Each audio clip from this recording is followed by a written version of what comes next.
ஐயப்பனுடைய சரித்திரத்தில் இல்லை. நல்லா புரிஞ்சுக்கிங்க, நாங்கள் சொல்கிறத உள்வாங்கிக்கிங்க.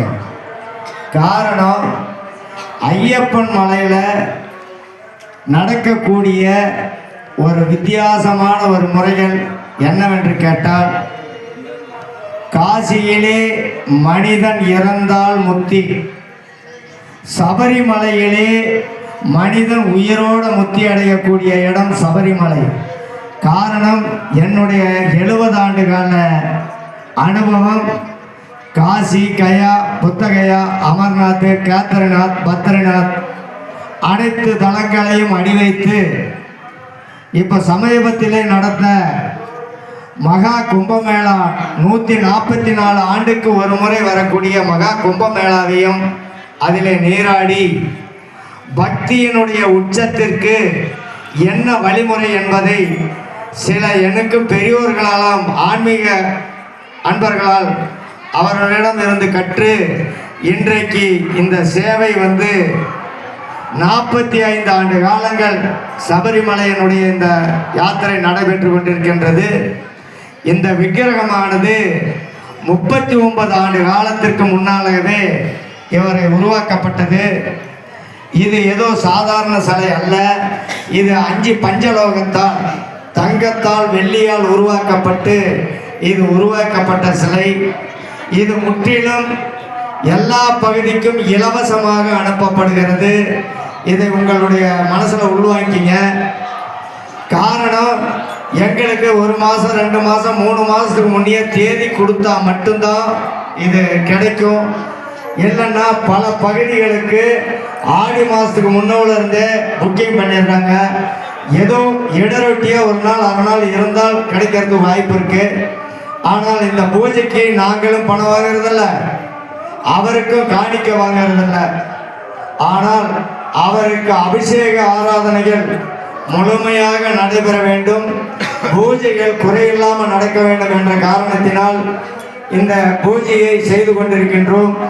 ஆகவே அன்பர்களே, குருசாமிகளுக்கும் ஒரு அன்பான வேண்டுகோள். ஒரு பஸ்ஸு பேசிடுறாங்க குருசாமிகள், அவங்களுக்கு டிக்கெட் ஒரு 10 பத்தலை. ஐயோ, நமக்கு 10 சீட்டு போச்சுன்னா 30,000 காலி ஆகுது அப்படின்னு சொல்லி கட்டாயப்படுத்தி குருசாமிகள் மற்றவங்களுக்கு மாலை போடுறது 1000ல் ஒரு தவறு. உள்வாங்கிங்க. நம்ம இருக்கிறத வச்சு சாமிகளை கூட்டிகிட்டு போகலாம், தவறு இல்லை. அதே போல எல்லாரும் போகிறாங்க, டூருக்கு போகலான்னு இதில் செய்கிறது தவறு. ஏன் இதை சொல்லி நாங்கள் விளக்கப்படுத்துகிறோம்னா, எங்களுக்கு பின்னால் நீங்கள்லாம் இதெல்லாம் குருசாமிகளோ மற்ற சாமிகள்லாம் நீங்கள் வழிநடத்தி மற்ற பக்தர்களை மலையேற்றணும். காரணம், சபரிமலையிலே நடக்கக்கூடிய ஒரு கரிநேரியங்கள் இங்கே நடக்கிறது. இது இந்த 44 ஆண்டு காலத்திலே 317 முறை சபரிமலையிலே அடி வைத்து அந்த பூஜையை தரிசித்து கொண்டிருக்கின்ற நான், இந்த சேலம் மாவட்டத்திலே இதுவரைக்கும் இவ்வளவு நாட்கள் மலை ஏறி இருக்காங்களா என்பது நிச்சயமாக என்னை பொறுத்த வரைக்கும் தெரிஞ்சிக்க முடியல. அப்படி இருந்தால் அவருடைய பாதங்களை வணங்கி மனசார பாராட்டுகிறேன். ஆனால் எதனால சபரிமலையிலே மனிதன் உயிரோடு முக்தி அடைகிறான் அப்படிங்கிறது ஒரே ஒரு உதாரணம். அடுத்தது படிபூஜை நடக்கிறது, கன்னி அதாவது கருப்புசாமி பாடல் இருக்கிறது, பூஜைகள் நிறைய இருக்கிற காரணத்தினால் இனிமேல் பாடல்களுக்கு இடமில்லை. காரணம், ஒரு மனிதன் உயிரோடு எப்படி முக்தி அடைகிறான் என்று கேட்டால், நாம் அந்த காலத்திலே இருந்து இந்த காலம் வரைக்கும் சபரிமலைக்கு மாலை போட்டா நம்ம வீட்டில் இருக்கிற சொந்தங்களுக்கு நாம சொந்தம் கிடையாது. அதனால தான் பெரிய காரியங்கள் நடைபெறுவது போல எள்ளும் அரிசியும் கலந்து இன்றைக்கு சபரிமலை அனுப்பப்படுகிறது. இப்ப சமீப காலமாக எள்ளை கலப்பதில்லை, அரிசி மட்டும்தான் நம் இருமுடியிலே செலுத்தி நம்ம உற்றார்களை சென்று நம்மளை வழி அனுப்புகின்றார்கள். காரணம், எப்படி மறுபிறவி காசியிலே இல்லையோ அதுபோல சபரிமலையிலே நடக்கக்கூடிய ஒரு நிகழ்வு என்ன என்று கேட்டால், எந்த ஒரு மாலை போட்ட ஐயப்ப பக்தர்கள் பரிபூரணமாக 48 நாள் விரதம் அல்லது 61 நாள் விரதம் இருந்து அந்த புண்ணிய படியிலே அடி வைத்து 18 ஆண்டு காலங்கள் 18 அத்தியாயங்களை மனதில் இருக்கக்கூடிய அகழ்வெல்லாம் ஒதுக்கி தானே கதி, நீயே எனக்கு இறைவன் என்று யார் பரிபூர்ண ஆசியோடு அந்த அருளோடு அந்த பக்தியோடு மலையேறுகிறார்களோ அவருக்கு நிச்சயம் அருள் உண்டு. 18 படிகளும் கடந்த பின்னால் நாம் 18 படிக்கு மேலே சபரிமலை செல்ல தேவையில்லை.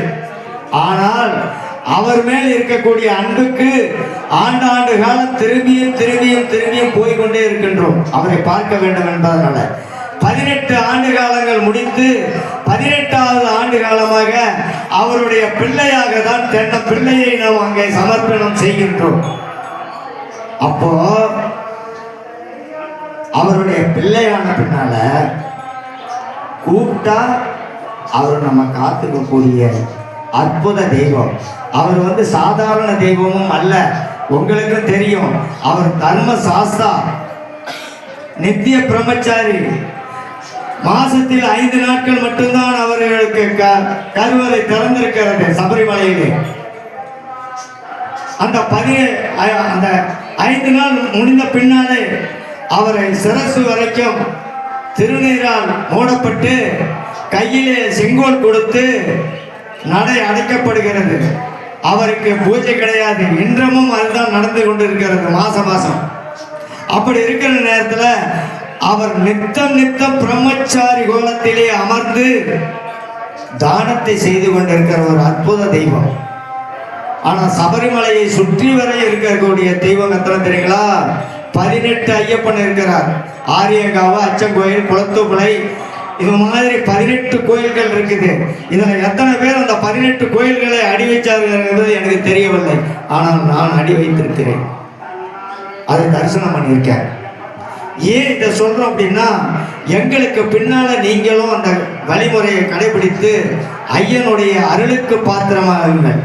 அப்படி வரும்போது என்ன ஆகுதுன்னா, அந்த 18 ஆண்டு காலங்களை முடித்து தென்ன பிள்ளையாக நாம் அவங்க சமர்ப்பணம் பண்ண பின்னால மனிதன் முக்தி அடைகிறான், தெய்வத்துக்கு சமமாகிறான். அதனாலதான் காசியிலே இறந்தால் முக்தி, சபரிமலையிலே மனிதன் உயிரோட முக்தி என்ற ஒரு நிலைப்பாடு. வேற எந்த கோயிலுக்கும் யாத்திரை கிடையாது. ஒன்று காசி யாத்திரை, அடுத்தது சபரி யாத்திரை. உலகத்திலே தெரிந்த வரைக்கும் அப்படிப்பட்ட ஒரு அற்புத தெய்வத்தை நீங்கள் மனதார வாழ்த்துங்கள், வணங்குங்கள், அவரை நாள்தோறும் நினையுங்கள். உங்கள் குடும்பம் செழிப்பாக இருக்கும், உங்கள் நோய் நொடி இல்லாமல் வாழ்க்கை இருக்கும், வருமானத்தை கொடுப்பார், உச்சத்துக்கு கொண்டு போவார் என்பதை சொல்லி இப்பொழுது வந்திருக்க குருசாமி அவர்களுக்கு இப்பொழுது பொன்னாடை அணிவிக்கப்படுகிறது.